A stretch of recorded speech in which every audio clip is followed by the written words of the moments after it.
Todo mundo sabe que eu tenho um canal de humor, onde eu conto umas piadas, faço minhas palhaçadas, etc. Então, inclusive, esse canal é o único canal que eu uso, né? Porque ele dá mais views que esse e menos trabalho e tal, menos coisa. Aí esses dias um rapaz perguntou pra mim o seguinte: Ronaldo, por que você coloca aquelas risadinhas, né, no seu vídeo, aquela risada eletrônica, quando você conta uma piada? Eu expliquei pra ele, eu falei, porque isso é psicológico. A psicologia explica que o ser humano, ele é um ser coletivo. O ser humano, ele gosta muito de grupo, ou de se sentir pertencente a um grupo. E nós temos, além da nossa mente racional, consciente, nós temos também o inconsciente, ou subconsciente, como você quiser chamar, que são aquelas coisas que nós absorvemos, não de uma maneira clara, mas de uma maneira inconsciente. Então, as risadas que eu coloco no fundo dos meus vídeos, isso tem até um nome que é chamado claque. Todo programa de humor usa isso. Os programas de televisão, eles costumam ter geralmente um painel eletrônico, escrito risos, aplausos, não sei o quê. Ou então fica um rapaz com uma placa assim que ele levanta, escrito as mesmas coisas. Por exemplo, a Praça é Nossa. O humorista senta lá do lado do Carlos Alberto, ele conta uma piada, aí o cara segura a placa, risos, e fica geralmente às vezes até um animador, né, de plateia, fazendo as pessoas rirem, bater palma, riem, batam palma, tal, não sei o quê. Porque isso é psicológico. É por isso que os programas utilizam claque. Porque a pessoa, quando está num programa assim, assistindo, se tiver lá um humorista, vamos supor, sem graça, ele pode contar a piada mais sem graça do mundo. Mas quando a pessoa vê todo mundo rindo ali no grupo, no coletivo, a pessoa começa a achar aquilo engraçado, mesmo que não tenha graça nenhuma. O mesmo acontece o efeito oposto. Se for, por exemplo, um humorista super engraçado, por exemplo, um Tiririca, e ele vai contar a piada mais engraçada do mundo, se todo mundo fica sério, a pessoa começa a ficar pensando inconscientemente: nossa, será que só eu achei engraçada essa piada? Nossa, eu não vou nem rir, porque senão eu vou ficar rindo que nem bobo aqui sozinho. Isso é a psicologia do grupo. Que nem eu falei naquele meu outro vídeo que eu falei um pouco sobre crença, psicologia, essas coisas, o ser humano, ele é altamente manipulável pela psicologia. Essa teoria do grupo, por exemplo, já foi comprovada mais de uma vez pela psicologia que isso realmente existe e é quase 100% exato. Que nem aquele programa do History que eu via, que era um programa sobre os poderes da mente, né, onde eles analisavam coisas psicológicas. Uma vez eles pegaram e chamaram um rapaz para participar de uma entrevista, uma pesquisa ou algo assim, e na sala que ele estava, lá na sala de espera, estavam todos os atores do programa contratados, todos. Aí o programa, a cada 5 minutos, tocava uma campainha. Cada vez que a campainha tocava, todo mundo se levantava, os atores do programa. O rapaz que estava lá, ele não sabia o que era aquilo, porque ele era o único que não era um ator de verdade. Ele estava ali como se fosse ver um emprego, uma entrevista, uma pesquisa ou algo assim. Mas aí ele via todo mundo levantando cada vez que a campainha tocava, ele ia lá e levantava também. Eu não sei o que é, vai que seja para fazer, né? Então, mesmo inconscientemente, ele fazia aquilo, é a psicologia do grupo. Depois, cada vez ia sendo um chamado na falsa entrevista, até que chegou o momento que ficou ele sozinho na sala. Não tinha mais ninguém, nenhum ator, só ele. Aí eles tocaram a campainha, o que ele fez? Ele levantou. Porque ele já foi doutrinado, a mente dele já foi programada a fazer aquilo. Que nem um cachorro adestrado, um animal adestrado. Cada vez que ele escutasse a campainha, mesmo sem saber porquê, ele sabia que ele tinha que levantar e sentar de novo. Isso é a psicologia do grupo. É isso, inclusive, que nos divide, né, como ser humano, que faz umas pessoas entrarem em guerra com o outro. O meu grupo é melhor que o seu, etc. e tal. Mas aí seria tema para outro vídeo. Então essas táticas psicológicas, elas já são conhecidas da humanidade há muitos anos e há muito tempo utilizadas, principalmente pelas campanhas de publicidade. Quando você vai, por exemplo, num estádio de futebol, você vê lá aquelas placas lá ao redor do estádio escrito Coca-Cola. É claro que quando você vai no estádio, você vai ver um jogo, você vai se focar no jogo. Você vai estar lá vendo jogadores, vendo a bola, tá lá, vai, chuta, filha da mãe, não sei o que, blá. Mas você tem uma visão periférica, ainda que você não saiba. Uma visão periférica é aquilo que a gente vê, que está ao nosso redor e não no nosso foco. E a sua visão periférica vai estar absorvendo aquelas coisas que estão ali ao redor, como por exemplo a marca da Coca-Cola. E eles colocam essas placas, essas marcas da Coca-Cola, justamente para induzir a pessoa a ficar com vontade de tomar Coca-Cola. Tanto que já foi comprovado que depois que a pessoa assiste um jogo, a pessoa geralmente fala: vamos tomar uma Coca-Cola para relaxar, ou vamos tomar uma Coca-Cola assistindo ao jogo. Mesmo quem está em casa vendo pela televisão. Inclusive, só uma curiosidade aqui, eu não tenho televisão desde que minha mãe faleceu. Eu não gosto de TV. E eu acho que o nosso cérebro é que nem um HD. Se você colocar só algumas informações necessárias para esse HD funcionar, ele vai funcionar melhor do que você encher ele de pop-ups ou vírus. Então eu não gosto muito de televisão. A televisão só tem bobagem. Todo mundo sabe que eu tenho estudado inglês há algum tempo. Então eu prefiro deixar minha mente mais livre para me focar mais naquilo que eu estou estudando do que nessas bobagens de falsidão, Gugu, novela. TV para mim não tem nada de útil. Eu acho até que as pessoas deveriam abrir um pouco mais a mão de TV, entendeu? Mas voltando ao assunto.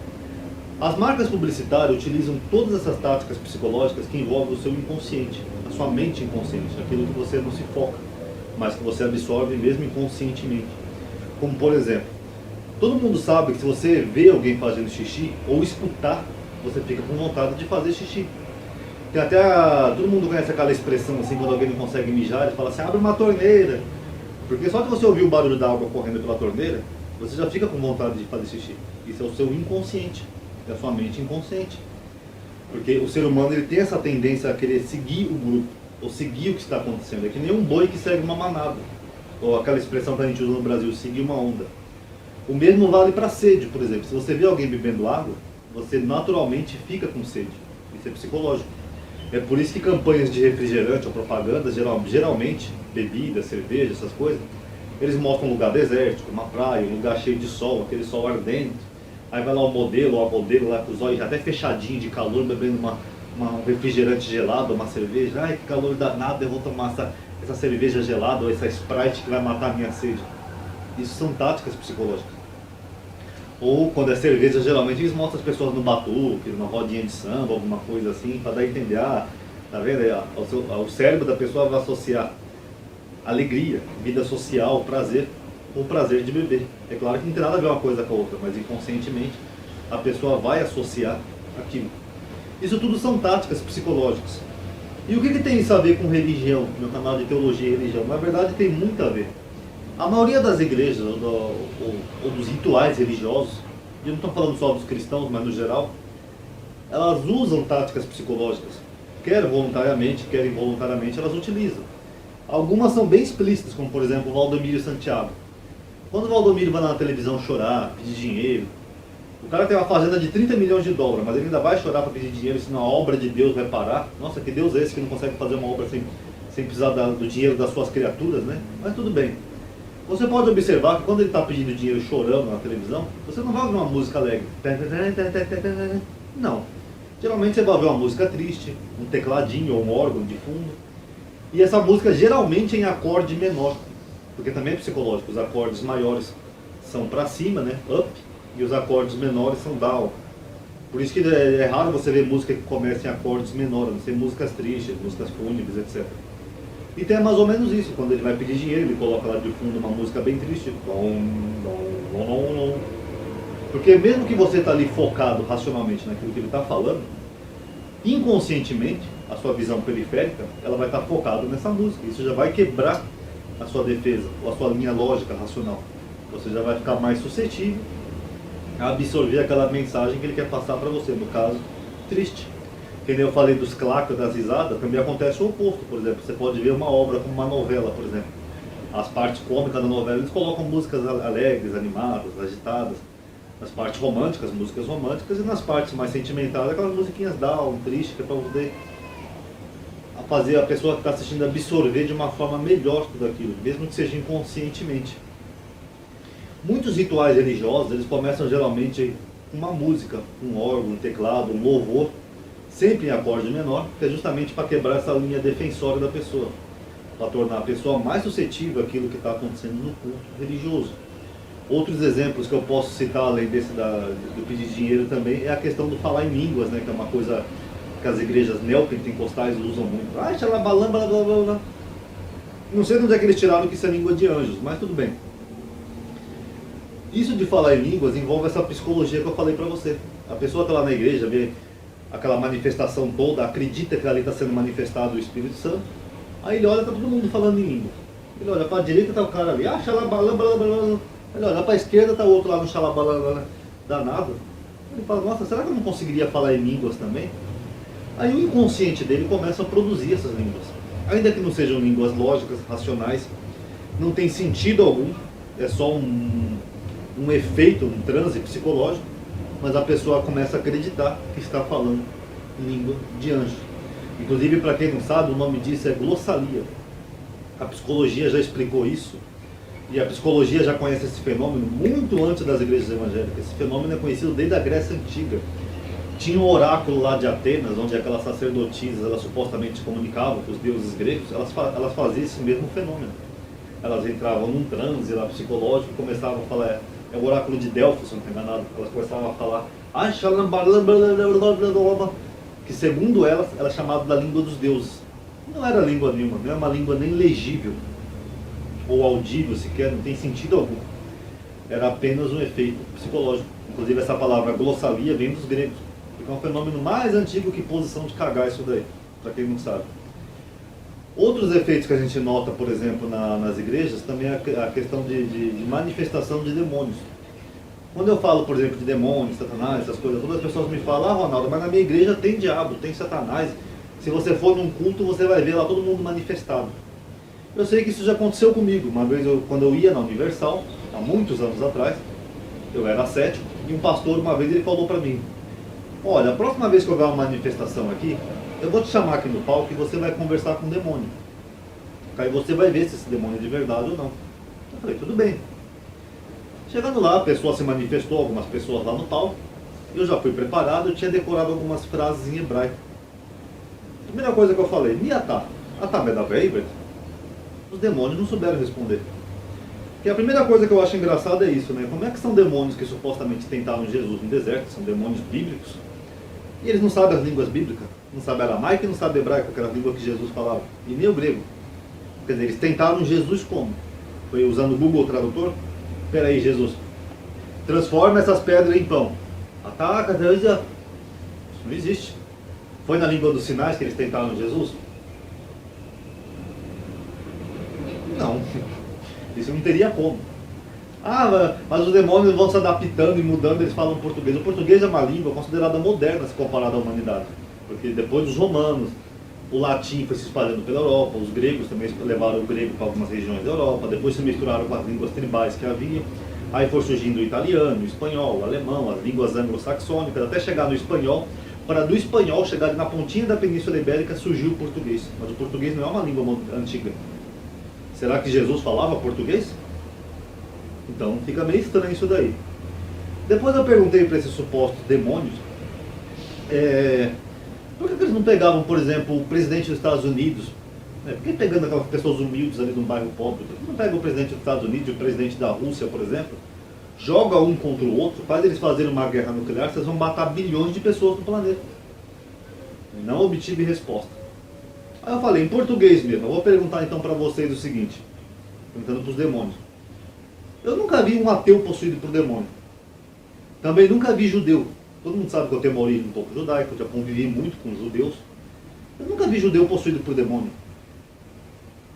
Eu digo, é engraçado isso, né? Eu digo, por que o demônio só ataca as pessoas do segmento cristão? Sendo que pela lógica deveria ser o contrário. Jesus falou, em meu nome expulsarei demônios. Então os cristãos eram para ser os mais imunes a demônio. Ah não, aquele ali é cristão, eu não vou me apossar dele porque ele segue Jesus. Eu vou me apossar do ateu, do judeu, do outro lá, do hindu, por exemplo. Mas acontece exatamente ao contrário. É mais no meio cristão que você vê essas manifestações demoníacas. Por quê? Será que é porque os cristãos são os que mais têm a crença em demônios, por isso que acontece mais no meio cristão? Por que ateu não é possuído por demônios? Será que é porque ateu não acredita em demônios? Então depois dessa entrevistazinha toda, sabe, eu acabei falando com o pastor, falei, pastor, tá vendo? O demônio só pega gente pobre, gente humilde, gente letrada, gente que tem a crença, né, no fato. Eu digo, isso aí pra mim parece mais um transe psicológico, hipnótico. Uma vez até o Ratinho que falou do programa dele, uma vez xingando aquele jeito alborguete dele de falar, ele falou, por que o demônio só ataca pobre? Por que o demônio não ataca rico? O dinheiro afasta o demônio? Então, porque a gente, ou será que é porque a gente rica é mais estudada, tem mais conhecimento, mais cultura, a gente rica não acredita nessas bobagens? Aí depois esse mesmo pastor, né, sabendo dos meus estudos, ele falou, tá, você não acredita em demônio, tudo bem. Agora, então como é que você explica essas coisas que acontecem aqui na igreja, então? É loucura? É uma hipnose coletiva? Eu falei, na verdade, sim. Porque tem um vídeo aqui no YouTube, inclusive, de um professor de hipnose e psicologia chamado Carreiro. Ele fala palestra sobre psicologia e ele ensina sobre psicologia. E tem um dos vídeos onde ele menciona esse transe hipnótico que acontece nas igrejas. Ele até fez igual na sala de aula dele. Ele pegou lá a classe dele, colocou todo mundo num tipo de transe hipnótico, todo mundo na sala de aula dele começou a manifestar um demônio diferente. É que nem eu falei pra vocês da teoria do grupo. Se você vê uma pessoa mijando, tem vontade de mijar, uma pessoa com sede tem vontade de beber. Da mesma forma, uma pessoa que vai na igreja, ela já vai procurar a igreja porque está com a vida ruim, perdeu o emprego, brigou com a mulher, está desempregado, está com uma doença na família. Dificilmente alguém que procura uma igreja está com a vida boa e maravilhosa. O cara já está fudido. Chega na igreja, ele vê lá um baixando um orixá, o outro baixando um demônio, o outro baixando não sei o que, o outro baixando não sei o que. Ah, sou eu que estou amarrando a vida dele, sou eu que estou fazendo mal para a vida dele. É claro que mesmo inconscientemente, a pessoa começa a acreditar que também tem um demônio. Se ele fosse na igreja e tivesse todo mundo bebendo água na igreja, ele ia ficar com sede. Se ele fosse na igreja e tivesse todo mundo mijando na igreja, ele ia ficar com vontade de mijar.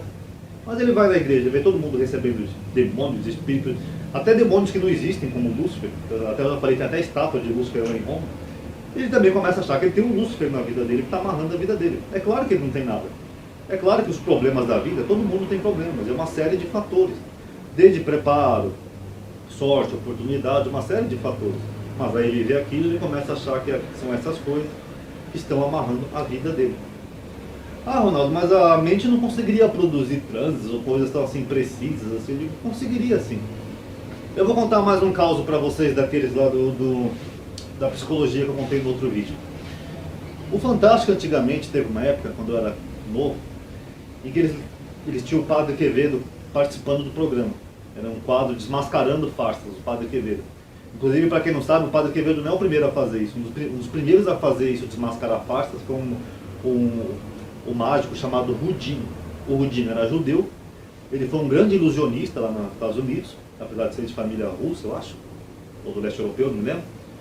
E o Houdini, certa vez, ele entrou em guerra com os espíritas norte-americanos, porque ele perdeu a mãe dele, ele gostava muito da mãe dele, e os espíritas vinham dizendo que podiam se comunicar com os mortos. Aí o Houdini percebeu que aquilo não existia. Ele falou, não, isso aí eles usam os mesmos truques que eu uso no meu show de mágica. E ele começou a ir em tudo que era lugar de centro espírita que tinha nos Estados Unidos a desmascarar os espíritas, literalmente. Até que ele chegou a um ponto que ele fez um desafio de $1 milhão, e ele tinha $1 milhão, porque ele era um mágico mundialmente conhecido. Ele falou, quem me provar que existe uma comunicação com os mortos, eu vou dar $1 milhão. Ninguém conseguiu ganhar o dinheiro. Depois que ele morreu, ele deixou um código. Ele falou, se eu morrer, eu vou falar essa palavra secreta aqui, se eu aparecer em algum terreiro espírita, em algum centro espírita. Só a minha esposa sabe a palavra. Se alguém falar, eu recebi uma mensagem do Houdini, tiver essa palavra, pode dar $1 milhão para ele, porque fui eu que mandei a mensagem. Nunca ninguém ganhou $1 milhão. E o Padre Quevedo, quando ele participava do Fantástico, ele fazia um quadro assim parecido. E uma vez chegou lá inclusive essa história dos demônios, eu me inspirei nisso no Padre Quevedo, que é o Padre Quevedo e o filho do capeta. Onde tinha um cara lá que dizia que incorporava o Lúcifer e tal. O Padre Quevedo falou com ele em aramaico, o cara não sabia. O Padre Quevedo falou para ele, dobra meu dedo, se você é o demônio, dobra meu dedo com o poder da sua mente. O cara também não conseguiu. Então, o Padre Quevedo mostrou que isso aí não é poder nem nada, é só uma coisa que a pessoa mesma acredita. E uma vez foi um espírita lá no Fantástico, e o espírita tinha algumas fotos de pessoas que tiravam fotos comuns, e nessas fotos apareciam imagens de pessoas que já tinham morrido. O espírita mostrou até uma foto de uma garotinha, que ela tirou uma foto acho que na festinha de aniversário dela, e no fundo da foto apareceu a avó dela, que já tinha falecido alguns anos atrás. E segundo o espírito e o próprio Fantástico mesmo mostrou, aquelas fotos não eram manipuladas, naquela época não era como um Photoshop, essas coisas. Não foi sobreposição de imagem, não foi nada. Não tinha uma manipulação sequer na foto. A foto era 100% autêntica. O Padre Quevedo olhou a foto e falou, com certeza, a foto não foi manipulada. É autêntica. Aí o Padre Quevedo falou, mas eu tenho algumas fotos aqui também para mostrar para você. O Padre Quevedo pegou uma foto, mostrou, uma moça lá na Inglaterra, ela estava tirando uma foto lá no jardim, e no fundo da foto da moça apareceu a Rainha Elizabeth II. Ele falou, esta foto também não é manipulada. Mira, a Rainha Elizabeth II apareceu no fundo desta foto. Só que tem um problema. A Rainha Elizabeth II está viva. Ela não morreu, ela está viva até hoje. E ele mostrou uma série de fotos assim. Aí ele falou, então como é que vocês dizem que essas imagens que vocês usam são espíritos de pessoas mortas, se também aparece espírito de pessoas vivas? E aí? Como é que explica? É claro que o espírita, como uma pessoa que tem uma só crença, ele começou a xingar, ofender, se tornou agressivo, culpado do Quevedo, mas ele não conseguiu dar uma explicação lógica. Porque você explicar a gente morta é fácil, espírito, agora e a gente viva? Aí o padre Quevedo explicou na época no programa que aquele é a mente que produzia aquilo. Isso tem até um nome muito antigo também que os gregos já usam, chamado egrégora. Egrégora é quando a sua mente consegue produzir coisas. É claro que egrégora não é bem isso literalmente, eu estou falando uma resumida aqui para facilitar o entendimento. Mas é quando a sua mente produz coisas. Como, por exemplo, produzir uma imagem numa foto. Não quer dizer que é um espírito, é a própria mente da pessoa que produziu aquela imagem naquela foto. E o poder da mente é tão grande, mas tão grande, que por causa disso também os gregos descobriram uma outra coisa que é usada até hoje pela medicina, que é chamada efeito placebo. Vocês sabem o que é efeito placebo? Se vocês pesquisarem a origem do efeito placebo e as histórias que giram em torno do efeito placebo, vocês vão ficar impressionados. Inclusive tinha um programa que dava no History Channel também, que eles mostraram uma dessas histórias do médico americano da Louisiana, que foi um dos primeiros que começou a utilizar mais o efeito placebo. Ele escreveu até uma tese sobre o efeito placebo, que é usado até hoje na medicina e pouca gente sabe disso, viu? Mas deixa eu contar rapidinho a história, que o vídeo já está ficando meio comprido. A Louisiana é um lugar onde tem muita religião de voodoo. O voodoo é uma religião de origem africana, é parecido com o nosso candomblé aqui, mas é diferente. É uma religião que envolve bruxo, feitiço, essas coisas nos Estados Unidos. Os próprios mestres voodoo, eles dizem que o voodoo só pega em quem acredita. Vocês podem ver aquele filme que eu até já recomendei no grupo, quando eu fazia parte, chamado Chave Mestra. Porque essas coisas só acontecem para quem acredita. Aí uma vez um médico estava lá na Louisiana, isso no século passado, eu acho, ou no comecinho do século XX. Aí chegou lá um rapaz que estava doente, que ele falou que tinha sido vítima de um mestre voodoo. O rapaz não conseguia comer, não conseguia fazer nada. Ele falou que ele discutiu lá com o mestre voodoo, o voodoo jogou um feitiço nele, e ele não conseguia comer nada. O rapaz ficava só travado assim na cama. O médico falou, tudo bem, eu vou examinar. O médico fez uma bateria de exames nele. O médico não encontrou nada de errado. Não tinha verme, não tinha bactéria, não tinha vírus, não tinha nada. Ele falou, esse cara está mais saudável que eu. E o cara lá não comia. E o médico falava para ele, filho, você tá bom, come um pouquinho de sopa, come uma gelatina, não sei o que, você vai morrer assim. E o cara, um mês, ou mais de um mês, o cara não ficava bom de jeito nenhum. Aí o médico chegou e fez o seguinte, um dia o médico pegou um filhotinho de crocodilo, aquela região da Louisiana onde tem os pântanos, né, tem muito crocodilo naquela região. Ele pegou um balde e pegou um vidrinho de água com açúcar. Ele chegou para o paciente e falou, olha, eu encontrei o mestre voodoo que te enfeitiçou, ele me confessou tudo, ele enfeitiçou você. Ele falou que se você tomar esse remédio aqui, era água com açúcar. Isso aqui é um feitiço que ele fez, que é um antídoto. Isso aqui vai quebrar o seu feitiço. Toma, você vai vomitar e você vai se sentir melhor. O rapaz tomou aquela aguinha com açúcar, sentiu vontade de vomitar, porque isso é psicológico, ele já foi induzido pelo médico a fazer isso. Na hora que ele vomitou no balde, o médico jogou o filhotinho de crocodilo no balde. O médico mostrou para ele e falou, olha aqui, você vomitou um crocodilo. O mestre voodoo tinha feito colocado um crocodilo no seu esôfago, por isso que você não conseguia comer nada. Depois disso o cara ficou 100% bom. Ele falou, doutor, obrigado, o senhor salvou minha vida, não sei o que, blá, blá. É claro que não tinha nada, não tinha efeito voodoo nenhum, não tinha nada. Era só pelo fato dele acreditar que tinha sido enfeitiçado, que ele estava literalmente morrendo por causa disso. Que nem eu falei naquele meu último vídeo sobre psicologia, já teve vários casos de pessoas que morreram pela psicologia. Inclusive, né, esse filme que eu falei, A Chave Mestra, é mais ou menos assim, é uma moça que vai ser babada numa casa e ela é meio cética. Aí eles fazem todo um jogo psicológico para ela acreditar em voodoo. Eles fazem uma vitrola tocando sozinha, uma porta se batendo, não sei o que, porque se ela não acreditasse, o feitiço não ia pegar nela. Então é mais ou menos assim que funciona. É claro que esse filme também transmite uma lição dessas histórias, porque essas coisas só existem para quem acredita. Então, finalizando esse vídeo, a mente pode produzir muitas coisas, inclusive o efeito placebo já é comprovado e usado até hoje pela medicina, principalmente em pacientes hipocondríacos. O paciente vai no médico, sem doença nenhuma, mas ele acha que está doente, o médico dá um falso remédio para ele. São pílulas de farinha com açúcar, tipo hoste. É uma farinha com açúcar, o médico fala que é um remédio muito poderoso, é um remédio tarja preta, a pessoa toma e acredita que aquela farinha com açúcar é um remédio tarja preta e acaba se curando. É claro que a pessoa vai se curar, ela não está doente, é tudo psicológico. Então, quando você aborda temas como a religião, por exemplo, é muito difícil você abordar, principalmente essa questão de demônios, tal, falar em línguas, etc., Porque quando as pessoas acreditam, primeiro a pessoa já é praticamente induzida a acreditar em algo.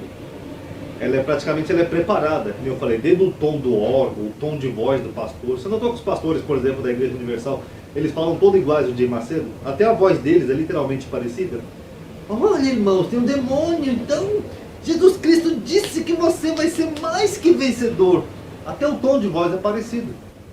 É a psicologia do grupo. Tudo isso já é feito para fazer a pessoa entrar praticamente num tipo de transe hipnótico, uma indução hipnótica. Chama melhor indução. Porque, que nem eu falei naquele meu vídeo anterior, existem dois tipos de fé. A fé saudável, a fé racional. Poxa, eu creio em Deus. Poxa, eu sou teísta, eu, Ronaldo, sou agnóstico teísta, para quem não sabe, eu creio em Deus. Legal, eu tenho minha fé particular, eu faço minhas preces particular, eu tenho a minha intimidade com Deus particularmente. Ótimo, é uma fé normal, saudável. Agora, existe também esse tipo de fé, que é a indução. E não é mais a fé saudável, é a fé onde eles induzem a pessoa a acreditar em coisas, através de fenômenos psicológicos. E a indução é muito perigosa, porque a partir do momento que a pessoa é suscetível a acreditar em coisas, não importa mais se aquela coisa é saudável ou não, ou é, digamos assim, correta ou não. Por exemplo, a Universal, quando eu ia na Universal, eu me lembro uma vez que eles fizeram lá um corredor com sal grosso, onde as pessoas passariam por aquele corredor, iam ficar os pastores estavam todos de branco assim, para poder orar, impondo a mão sobre as pessoas, enquanto as pessoas passavam por aquele corredor de sal grosso, para poder queimar todas as coisas ruins da vida da pessoa. Era chamado um tipo de descarrego. Aí eu pergunto para vocês, o que tem isso a ver com cristianismo? Isso aí é espírito, isso é espiritismo, é umbanda, é candomblé. Jesus usou sal grosso alguma vez? Alguns dos apóstolos usaram arruda, água abençoada, água de cachoeira, guiné, essas coisas? Não, isso é espiritismo. Os pastores com a mão assim dando um tipo de passe, isso é cristianismo ou isso é espiritismo? Agora, eu lembro que eu comentei isso na época, eu quase apanhei na igreja, eu quase fui linchado. Porque quando uma pessoa está sob um transe hipnótico, uma indução hipnótica, a pessoa acredita e defende aquilo. E não importa o que você diga. Filho, isso aqui é sal grosso, isso aqui é da Umbanda, isso aqui é da galerinha lá do Saravá, não é? Tem nada a ver com a... Não, você é um herege! Você não acredita nas coisas do Senhor Altíssimo? Filho, eu acredito. Tanto que eu acho que o Senhor Altíssimo não precisa de sal grosso para ajudar ninguém. Ah, seu herege! Porque a pessoa já está sob uma indução hipnótica e a pessoa não sabe. E é quase impossível você tirar uma pessoa disso, a não ser que a própria pessoa tire, é que nem um vício.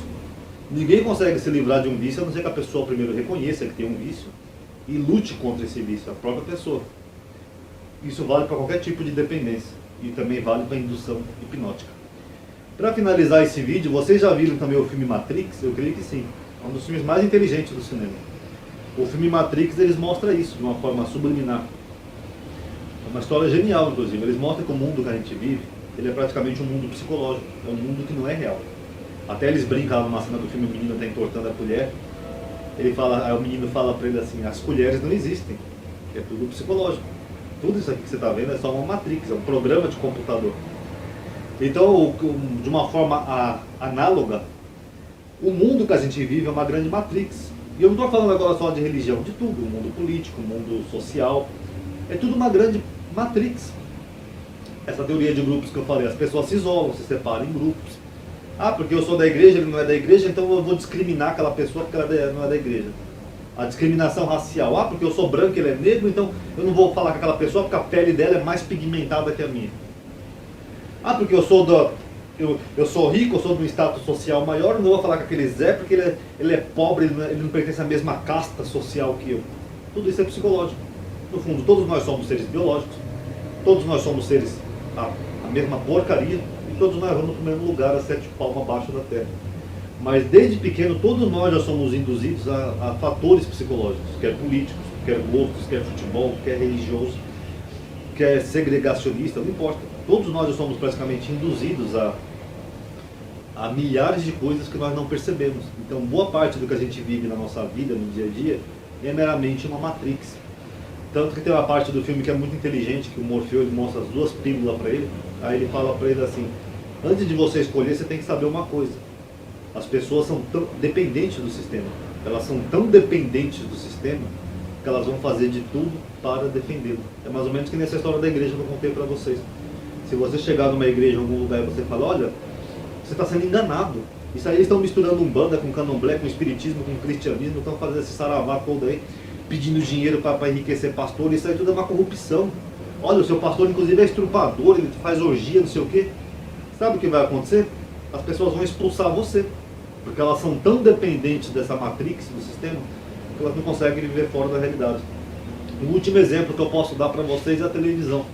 Eu vejo em tudo que é vídeo de YouTube, sabe, as pessoas metendo pau nos programas da Globo, do SBT, da Record, até o Nando Moura, porque a Globo fez novela com beijo gay, o SBT fez não sei o que, a Record fez uma reportagem contra o Bolsonaro, não sei o que. Eu fico me pensando, por que as pessoas são tão dependentes da televisão? Eu, para quem não sabe, eu nunca gostei muito de televisão. A internet eu ainda gosto, que eu posso ver uma notícia, uma coisa, aprender algo. Agora, por que as pessoas são tão dependentes de televisão? Principalmente no Brasil. Um país pobre, humilde, com a cultura lá embaixo, nosso nível educacional lá embaixo. Cada vez mais tem gente imbecil acreditando em terra plana. Por que as pessoas são tão dependentes de uma simples caixa que transmite imagens? Será que se de repente tivesse um apagão geral no Brasil, a gente ficasse um mês sem luz, essas pessoas iam conseguir sobreviver? Gente, é só uma caixa que transmite imagem. Mas as pessoas são tão dependentes da televisão também, e elas mesmo não percebem que elas são induzidas até a comportamentos por causa da televisão. Elas são induzidas a pensar conforme a televisão quer que elas pensem. Elas são induzidas a se comportar conforme a televisão quer que elas se comportem e assim por diante. Então, só para finalizar esse vídeo, pensem nisso. Saiam das Matrix. O mundo real, concreto, sabe, que a gente vive numa árvore, num jardim da sua casa, um animal de estimação que você tem, ali é real, é concreto. Ele é muito melhor do que essas bobagens eletrônicas e coisas que não existem. Ocupe o seu cérebro como um HD com coisas úteis. Aprenda algo, uma ciência, um idioma, um curso, um ofício, uma profissão. Ocupe o seu cérebro como se fosse um HD de um computador, ocupe com coisas boas. E se livre dessas pop-ups e desses vírus. Porque senão vai chegar uma hora que você não vai conseguir mais viver sem a dependência dessas coisas. Ok? Paz a todos.